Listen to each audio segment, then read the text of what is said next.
Hey everybody, it's Casual Boops coming at you with another video, and today we're going to be covering the AMX 1390. But before we get started on that, first I want to say I have finally got a Vipera to give away. I know the timing of this is awful because probably if you wanted a Vipera, you've already bought it because it's been on sale for like 2 weeks now, and I've already made a video and whatever. I have one now, so if you wanted one but you didn't buy one, but you still want one for whatever reason, I have one to give away, and stick with me for 1 second. I'll show you exactly how you can enter to get that. So first, what we're going to talk about before we get into this video is this stupid frickin' idea of changing the personal reserves in the game. So, suffice to say, I'm very unhappy about this because if you have a 1 hour 200% credit booster, which are very hard to come by the way. You had to work pretty hard, like they're just special things. It's not very easy to get these. So instead now, Wargame is going to take every one of those, and they're going to give you, instead of 200% for 1 hour, they're going to give you 100% for 2 hours. And they say, look, it's the same! And that is the most Russian refund thing I've ever fucking heard, because it's not the same. That's like saying, oh, if I pay you $50 for an hour, $50 an hour for 1 hour, I could just pay you $25 an hour for 2 hours, and it's the same thing. And it's like, no, it's not the same thing. It's not the same thing at all. This is why the better boosters are better. The higher percentage boosters are better. So this is bullshit. And to enter the contest for the Vipera, in the comments below, tell me what you think of the conversion of the boosters and how they've chosen to not reduce value. So that's how we're going to do the enter for the tank. You have to also tell me, it's got to be this weekend, right? I'm going to release it today on the 9th, I think. And so sometime between now and Sunday night, right, which is like the 12th or whatever, you have to put your in-game name in the comment as well, and I will have the winner picked that by Monday. You'll get your tank, but not after. You can't be after that, and if you don't give me your name, you're not gonna win. So that's the gist. So that's what you need to do. Go do the things. So now that we've covered that, we'll get back to the 1390. So the 1390 is actually fantastic. It's one of my favorite tier 9 light tanks. It's no T49, of course, but it's still very good. The RU-251 is also very good, but it's just I don't know. It's just there's not enough that's unique about it that to make me really like it. But the 1390 is fantastic. It's also on track right now, and the 13105, the tier 10, is also on track, and then is also one of the battle pass vehicles. So you probably, if you ever wanted to get yourself on this line, and most of the way down the other line too, the Bat Chat line, this is the best time to do it because of all the bonuses and all that stuff. But I actually like the 1390 better than the 13105. Not tier for tier, just straight up better. I think this is a better tank. If they would have just taken this tank, changed nothing, move it up a tier, maybe more hit points, then I still think that would be better than the 13105. So anyways, yeah. Now we'll get into let's see, we'll talk about the stats, then we'll get into the game, and then there we go. Yeah, all right. Alright, so getting into the stats of the 1390, it's if you don't know, it's an autoloader, just like the tier 6 and 7 and 8, and this one's the 9, and then the tier 10 is also an autoloader. So they're all autoloaders, they're all clip tanks. This is the first one that gets meaningful alpha damage. Like the tier 8 still has, like, I don't know what it is, it's just the Bat Chat 12T. They added it, and I haven't played it actually, but this one gets 240 alpha, which feels impactful, right? And it has 4-round clip, so you have a clip potential of 960, which is part of the reason I really like the tank, is because you have the ability to be dangerous in the late game. And if you fuck up one shot, you're not out of luck, and that's one of the main reasons I like this over the tier 10. The tier 10 is, oh god, they changed their layout a little bit.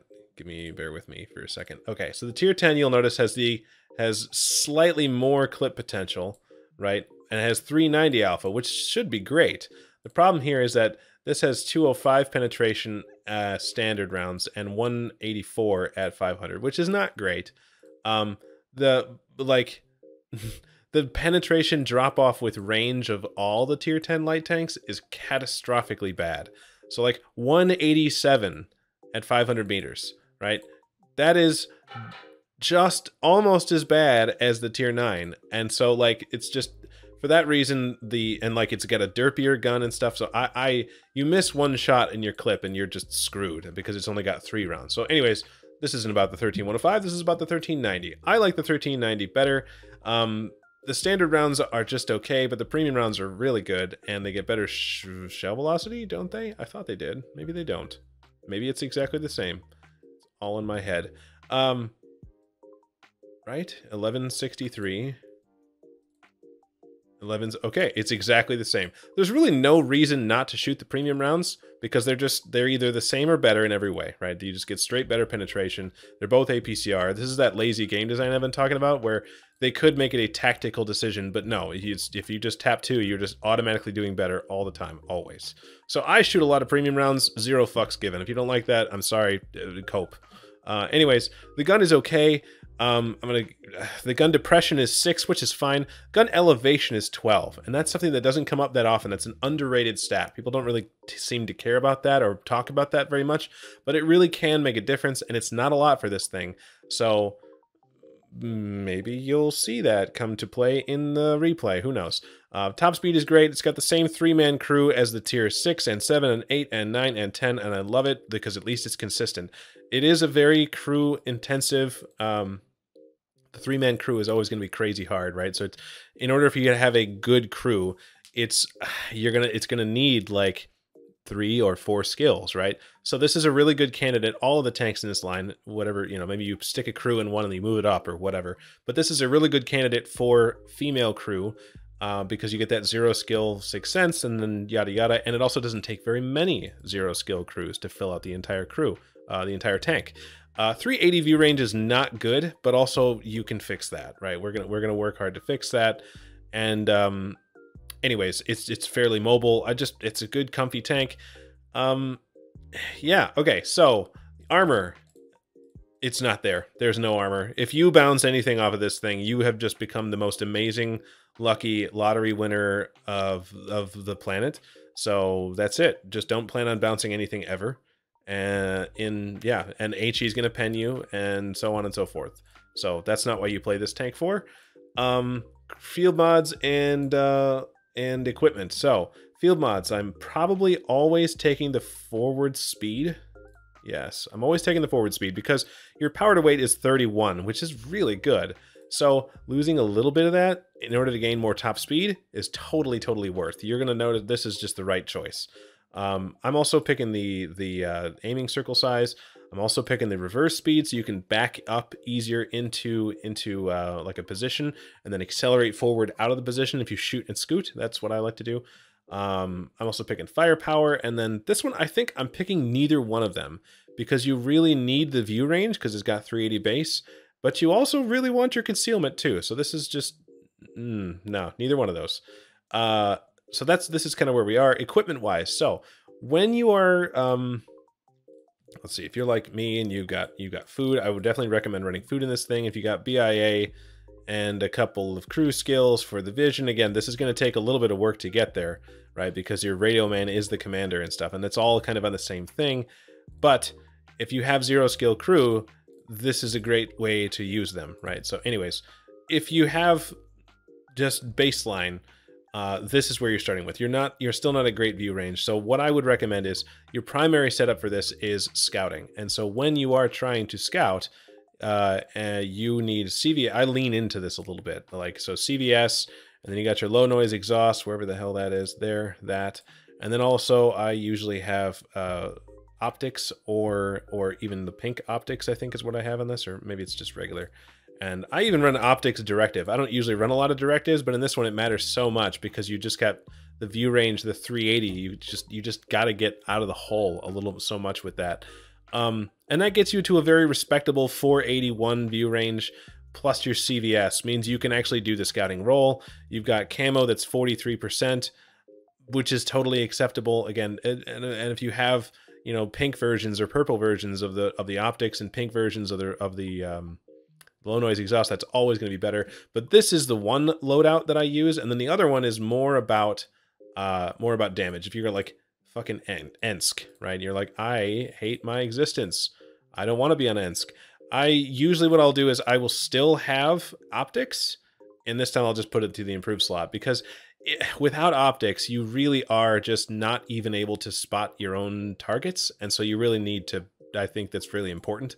And then I do this, and then the V-steps. It's all about the gun, but you still need to, and I probably would take this off. So you're at 477, which means you can at least, you know, spot to the edge of your view range on like on the railroad tracks on Himmelsdorf, for example. But this is how I run it, and this is how I would recommend that you run it. Yeah, so let me know. I mean, you could make the argument for this, but then again, even if you've got like Vent's directive, you're still not quite. You're just barely at 445. I don't think that this is worth you. If anything has any camouflage, you're still not seeing it. So I tinkered around with this quite a bit, and I settled on optics, even in the like the city, air quote city setup. So this is what I would recommend as well. And yeah, without further ado, we'll get into the gameplay. All right, so we're going to start off watching Crafter Kid playing his 1390. This is on Ghost Town, and then there's tier 7s in the game, so we are definitely the top tier, top dogs. We have a 1375 shitbox on our team. The enemy team has a 1357, which is way better, and a GSOR is our you know, our competition. 2 artillery, no tier 9 heavy tanks, and so also I would say Crafter Kid has his food on 5, and his repair kit on 6, and his med kit on 4, and I don't know what to think of that. I'm so perplexed. And he did, the initial deployment was what I was expecting. It's fairly normal. It's what I like to do too, but it's always a gamble, is going down the bush line on the 9 line, because you can, those bushes are really, really overpowered. But if you run into another light tank or yada yada, you don't have the support, it's very easy to get accidentally ganked, and which is what almost happened to Crafter Kid. So it's a risk, and I don't know how I would fix that. But you can see, like, I don't know. I'm not a big fan. Like, I wish there was a better way. Now, I will say I'm pretty sure, I don't know what Crafter Kid is using for equipment, but I'm pretty sure this is a scouting setup, because he's got above max view range. He's definitely got optics. And based on the gun stats, I mean, like I just got done saying, the gun's okay. It is okay, but that's also a 430 shooting from, like, what, 400 meters with standard rounds? So the only way he was going to go in was by hitting the lower plate. Which is not, I mean, the gun's okay, but it's not that good, right? So anyways, now that things have kind of settled down, we've probably scared away the whatever, if there was another light tank, you know, aside from that 1357, it's probably not in these bushes anymore. So Crafter Kid is going to very carefully, you see he's maneuvering, oh, he's a little bit out of the bushes, but you want to stay in the bushes as much as you possibly can, because especially when you don't know where the other light tank, there could be a light tank right in front of you, you know, and you might not see it until you proxy spot it. So you want to stay within the within the bushes entirely, as much as you possibly can, and then just, oh my god, it's just, this is tenuous, right? But you're trying to keep everybody spotted. We have an E50 that cares. We have a Type 59 that's supporting us. The Kanunen's a little too far back to be useful, but maybe he'll take some shots. And a 45 TP. It's always good to just take stock of who is around, because if you're out here doing what Crafter Kid is doing, and there's no tanks on your team that are near you, then this is a waste of your time and you should leave. But he does have support, and now this is also important. Right now, those guys are perma-spotted. They're never not spotted.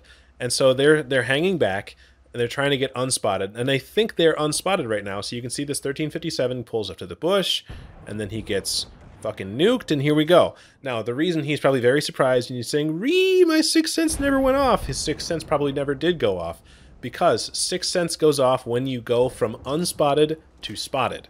So because these guys have never been unspotted, their sixth sense isn't going to go off. And the same thing for this UDES. He probably thought he was unspotted, pulled up to the bush, got nuked.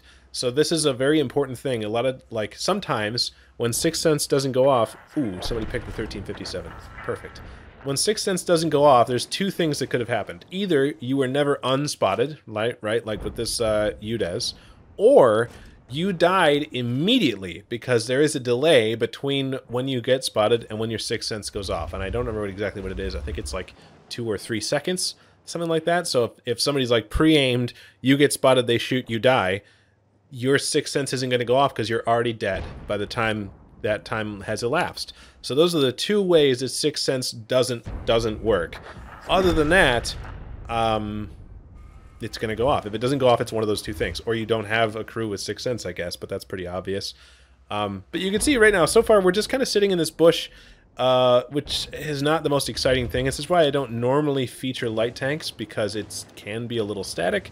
But we've already got 2,700 spotting, and he's showing a lot of the things to do and what not to do. And now this SU, I don't know what the hell his plan was, but that's not it, buddy. That's not the thing, especially when you knew there was a scout here somewhere, right? He got lit before. I think maybe he was trying to make a break for it into the city, but probably what he needed to do was go to A6 and curl around that way. But now, you can see Crafter Kid is backing up, and he's using the bushes. He's making sure that the bushes are opaque. If you can see through the bushes, that means that when you shoot, those bushes, as far as the scouting system, the spotting system goes, those bushes cease to exist. So it's very common that you will be spotted if you shoot at something that can spot you, and and you can see through the bush. So what you want to do is back up so that you cannot see through the bush, like what we just saw Crafter Kid do, and then shoot, and you stand a better chance. You might still be spotted, but at least you still have those bushes they're still acting like bushes for you. And if you don't do that, then they're not. So now we found that SU 1:30 p.m. who is trying in vain to run away, and you can see the gun's a little bit blah, but if you're patient with it, it's not really made for long range shots. But this is, oh my god, 4 for 4. This is what I love about the 1390. It doesn't always it's not really made for those long shots like that, but oh my god, the overkill on that artillery, good lord. But it can work, especially if you're willing to give it some time and be patient with the gun a little bit. Really what it's best at is getting in close and dumping 4 rounds and then leaving, right? It's very it's almost like a predecessor of the Bat Chat in that way. So now you're seeing, oh look at that, why is the gun red? Okay, it's because we're on a hill and the elevation would not allow us to shoot. Alright, so this is one of those instances where elevation does matter. Crafter Kid is on the edge of this. Oh my god, the gun's really good, Boops. Yeah, there we go. Crafter Kid was on the edge of the hill, and he had to adjust himself so that it was flatter, so that he could, oh god, Italian tank destroyer. He had to adjust himself so that he could be more flat, and so he could raise his gun up and shoot. And so this is one of those things where, yes, elevation can matter, and when it doesn't work for you, it's super, super irritating. So I think having, anything less than 12, right? It's one of the reasons the Manticore is it's a very good tank, but one of the things that are annoying about it is the small crew and the gun elevation and the the ammo capacity. Good lord. There's a lot of hot takes today. It's been a little bit out of the video making game for a little bit. It's been a little bit since the last video, so we're doing this in one take still, but it's rusty, that's for sure. Anyways, so Crafter Kid now, he's still got the hit points, right? He got slapped that one time, so he's got the clip now to take out this SCV, and this guy is gonna whoop. Okay, he's alive though. He's alive. And we can see, unfortunately, our 1-2 line, while we've been doing this work on the 8-9 line, the 1-2 line has died, basically, and so they've broken through. We are in the process now of throwing this, because we have 7 tanks to their 5, and one of them is artillery. Oh, we just needed that comment to stay a little bit longer. But now, okay, so Crafter Kid is still alive. He's still got, 750 hit points, which is great, because that puts you just out of clip potential of the Progetto, and nothing else is. So having that just enough hit points to be able to take a shot in this late game scenario is really, really important, because that lets you say, all right, I'm gonna take one from you, but I'm gonna dump my whole clip in, and that's really what makes autoloaders especially powerful in the late game. So we go ahead and take that Italian whatever numbers and letters out of the fight, and now we're gonna go over here and try to gank this Progetto, right? Try to clean things up. The GSOR appears to still be on full hit points, which is not great, but again, this is all stuff we can handle. Alright, so now it looks like this Comet is going to try to do the things. And look, Crafter Kid is going to head to this bush. Again, always going from bush cover to bush cover. It's very well done. This is a very good Very good exposition of what should happen. Oh my god, aim. And I don't know why. He must have, like, had a brain fart there. Because that... Oh no, he's freaking out. Keep it together, buddy. If he didn't lead his shot well enough. If he would have led that a little bit, the Comet was an easy kill. And then I think he was flustered to get spotted. And then, so he tried to rush his shot on the Progetto. It's okay. Doesn't matter. We got this. So he's reloading the clip. And the other thing is, with the smaller clip, the 4-round clip like that, it's like, it reloads in a fairly short amount of time. You actually don't spend that much time in between magazines. It's like, I think it's like 24 or 25 seconds. It's not very long, so it's very forgiving. If you want to, you know, change mags over to a different kind of ammo, then you totally can. It's not like you're going to spend 40 seconds like a bat chat. So, but yes, we are definitely throwing this, and sick air. Okay. But the Type 59 is now within clip potential because we have 3 rounds, so this is perfect. We're going to go ahead and get close, stay hidden to not give him anywhere else to go. Aim the shots, because we cannot mess this up. If he messes this shot up, that's, you know, he's pretty much probably not going to have a good time. Huh, perfect. Okay. All right. And so it looks like that's also some LT mission. I'm not sure what. Okay. Now we're going to go... I thought he was going to go ram the GSOR, and I'm not sure exactly how well that would go, but I think he's just trying to stay close so that the GSOR can't leave. And now this GSOR is full panic mode, and as he should be, right? And we, snap a shot in. This is great. Again, this GSOR has nowhere to go, so this is just, you know, probably at that point the better thing to do would be to stop and aim and use that undulations as cover. But anyways, there we go. Alright, so at the end of the game, Crafter Kid ended up with 3,700 damage, 4,000 spotted, and 7 kills. What a game. I mean, even as a tier 9 and a tier 7 game, that was still, you saw it, he pulled that back, right? That was pretty incredible stuff. And that gave him the, you know, obviously the Top Gun, the high caliber, the scout badge, ace tanker, the whole thing, patrol duty. He definitely did his job.